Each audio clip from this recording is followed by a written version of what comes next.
Can the shape of your eyes predict how good your vision is or will be? Which of these pairs of eyes sees better? What do you think? Does the shape of your nose predict how good your sense of smell is? Does a big nose function better than a small nose? Can you predict how good someone's hearing is based on the shape of their ears? You get where I'm going with this. So does the shape of our spine predict how well it functions?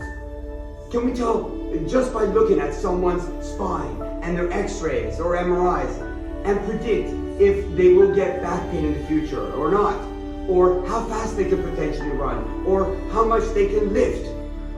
This systematic review showed that there seems to be a strong relationship between back pain and reduced curvature in the spine. Meaning, when they compared the x-rays of those with and those without back pain, those with back pain had less lumbar lordosis or curvature in their spine.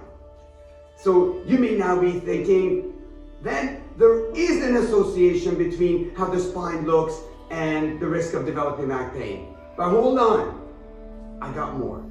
And this paper looked at the association between lumbar spine radiographic features and low back pain. And they found a significant association between degenerative disc changes and low back pain. So the immediate gut reaction is duh. Unlike eyes, noses, and ears, the shape of our spine and how it looks is actually associated with pain and how it functions. That's true, except that association doesn't mean cause. Let me say that again. Association does not mean cause. A fever is associated with an infection, but that doesn't mean that fevers cause infections, when in fact it's the other way around. Let me explain myself, right?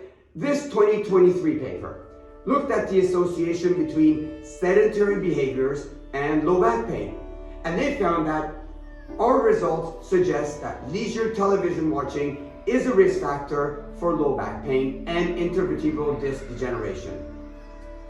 Therefore, sitting all day leads to early degenerative changes and reduced curvature in the spine. So it is inactivity that leads to low back pain, not how it looks.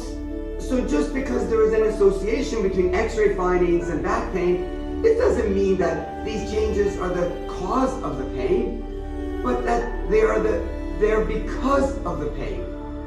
This final paper I will share is titled Predictors of Low Back Pain Onset in a Prospective British Study. And they found not the shape of the spine or any MRI findings or x-ray findings, but that psychological distress more than doubles later risk of developing low back pain. And guess what? When patients are told of degenerative changes in their spine or changes in their spine curvature or that they're out of alignment nonsense, that's just needless psychological stress on patients. Then we wonder why some don't get better.